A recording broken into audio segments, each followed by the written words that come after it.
जब भी इस जमाने में क्रिकेट का इतिहास लिखा जाएगा, पहले सफे पे तेरा नाम जरूर आएगा। यह सिद्धू का दावा है अकरम तेरे लिए, न पहले तुझसा कोई आया था, न आने वाले समय में तुझसा कोई आएगा। अरे क्या बात है। क्रिकेट के साथ क्या हुआ था सर? वो स्टोरी तो थी, मैं 19-20 साल का था, पतला सा था मैं, लंबा था बट बहुत पतला। बारबेडोस टेस्ट मैच था, तो इमरान भाई कप्तान थे, मिडॉन पे खड़े, वो आखिरी ओवर था और मैं तेज हो चुका हुआ था, मुझे पता था कि मेरी पेस आ गई है। मैं भागा, पहला बाउंसर किया, वो हेलमेट नहीं था पहनता विव रिचर्ड्स, टोपी थी, टोपी गिरी तो मैंने अंग्रेजी में थोड़ी बहुत आती थी तब, मैंने कहा ओए you don't know how to bat, और साथ में एक दो स्लेजिंग भी कर दी उसको, अंग्रेजी की 2-3 आते थे मुझे, जुमले वो मैं कह नहीं सकता, वो कह दिए मैंने उनको। उसने कहा don't talk to me like this, I will kill you. मैंने कहा किल मी क्या, ये क्रिकेट मैच है, किल क्या? फिर मैं डर गया, बिकॉज वो इतना बड़ा, इतना उसका दंड, मैं डर गया। मैं क्या यार वाकई ना मार दे। मैं इमरान भाई के पास गया, मैं क्या इमरान भाई 6 पैक एंड फुल बॉडी, मैं क्या स्किपर वो कह रहा है मैं he'll kill me, said no I am with you don't worry, और बाउंसर करो। मैंने फिर बाउंसर किया, फिर टोपी गिरी, फिर मैंने जाके उसको ऐसे ऐसे करके कुछ, तब रेफरी नहीं था, पता नहीं क्या कुछ किया उसको। तो अगली गेंद पे तीसरी आखिरी ओवर की वो गेंद और लास्ट ओवर था, वो बोल्ड कर दिया मैंने। अच्छा। फिर और 1-2 गालियां निकाली, अब वो थूके मुंह के फेंकता चला गया, जो उसकी आदत थी थू थू करके। अब मैं अपने ड्रेसिंग रूम में, वो अपने ड्रेसिंग रूम में। अब मैं जूते उतार रहा हूँ अपने स्पेक्स, तो उसका जो था room attendant West Indian, come on man, I said what, somebody is outside, बाहर कोई तुम्हारा वेट कर रहा है, वेस्ट इंडियन एक्सेंट में।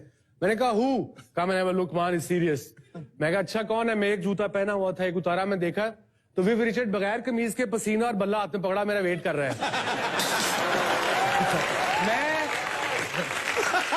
मैं वापस अंदर भागा, अभी तो पतला था, मैंने कहा एक्चुअली मुझे मार देगा। इमरान के पास गए, मैं इमरान भाई के पास गया, मैं क्या स्किपर वो बाहर खड़ा है, वो मुझे मार देगा, प्लीज उससे बात करें, तुम्हारी लड़ाई है खुद जाके लड़ो। और मैंने फिर क्या किया, वो जा नहीं था रहा, मैं उसके कदम पकड़ लिए जाके, मैं क्या so sorry it will never happen again. वो इतनी सी अंग्रेजी आती थी, उसी में मैंने एक्सप्लेन कर दिया उसको।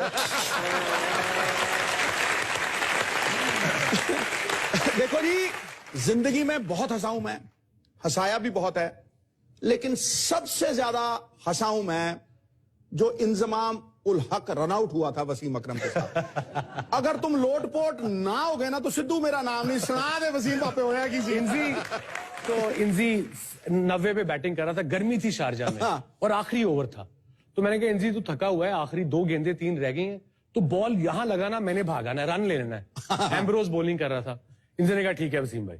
अब वो आया, एम्ब्रोज ने यॉर्कर किया, इसके पांव पे लगा, ये गिर गया, और मैं इंजी के मैं भाग पड़ा, मैं ऊपर जाके खड़ा हुआ, मैं ऐसे, इंजी नीचे, मैं कह इंजी, कह रहे वसीम भाई आप यहाँ कहाँ?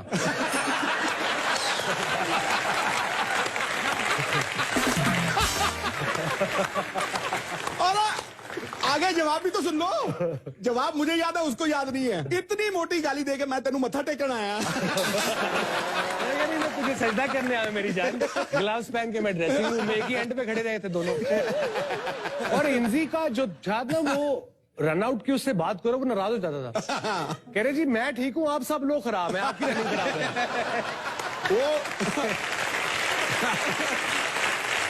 इंजी तो आलू कहने पे भी नाराज हो जाता था। वो भी एक बड़ी फनी स्टोरी है। दिल्ली का टेस्ट जी, जहां फेमस टेस्ट मैच कुंबले ने 10 आउट किए थे, पैक हाउस, पहला टेस्ट मैच हम जीते चेन्नई पे, तो बड़ा क्रूशियल मैच। अब इंजी बैटिंग कर रहा था, तो पूरे स्टेडियम ने उसको बुलाना शुरू कर दिया, अब आलू आलू आलू। इंजी बैटिंग कर रहा था, उसको गुस्सा आ गया, तो मैं उसके साथ था, मैं कहा इंजी तू गुस्सा क्यों कर रहा है? कहने दे उसको वसीम भाई, 50,000 बंदा आपको आलू को, आपको गुस्सा नहीं आएगा?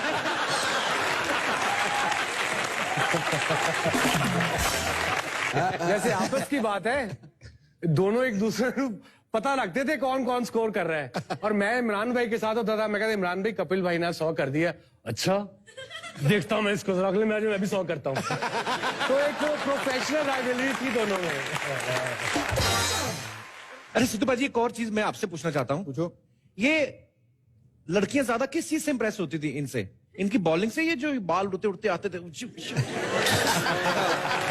ये क्या आप ऐसा नहीं वसीम सर, मैच से पहले 2-2 बार शैम्पू तो नहीं करते थे? ऐसा लगता था हमें। देखिए हम नकल करते थे ग्रेट इमरान खान की, जो वो करता था बाल लंबे थे, मेरे भी लंबे हो जाते थे, बाल छोटे करता था, हम भी छोटे कर लेते थे।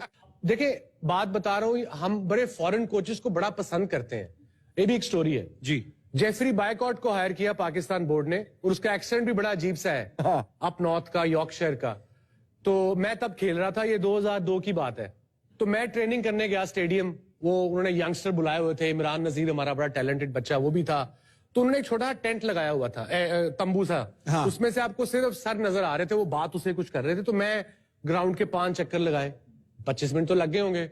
फिर मैंने स्प्रिंटिंग की, स्ट्रेचिंग की, पौना घंटा हो गया। मैं इमरान को देख रहा हूँ ऐसे ऐसे करी जा रहा है, ऐसे ऐसे। वो खत्म हुआ सारा कुछ, मैंने इमरान को, मैं क्या इधर आया जी भाईजान, मैं क्या इमरान तू ये ऐसे ऐसे करी जाता, कुछ समझ आया? के अंदर नहीं। तो मैं क्या ऐसे ऐसे कर रहा था, कह रहा अगर ऐसे ऐसे ऐसे करता वो 2 घंटे और बोलता।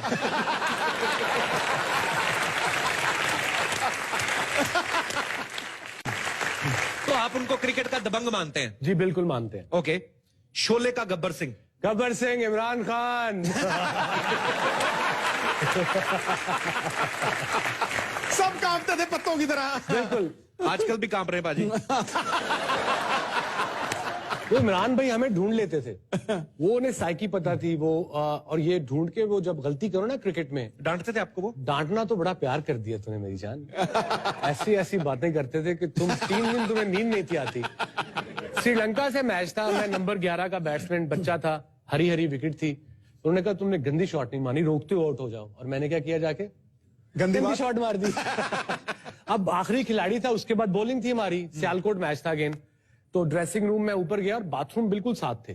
तो मैंने कहा, मैं पैडों समेत मैं बाथरूम घुस गया। मैंने कहा पैड स्किपर है, ये जूते पहन के निकल जाएंगे नीचे, बाद में भूल जाएंगे। पर नहीं, जूते पहन के सीधा बाथरूम में मेरा कान पकड़ के, इधर बाहर आना तू।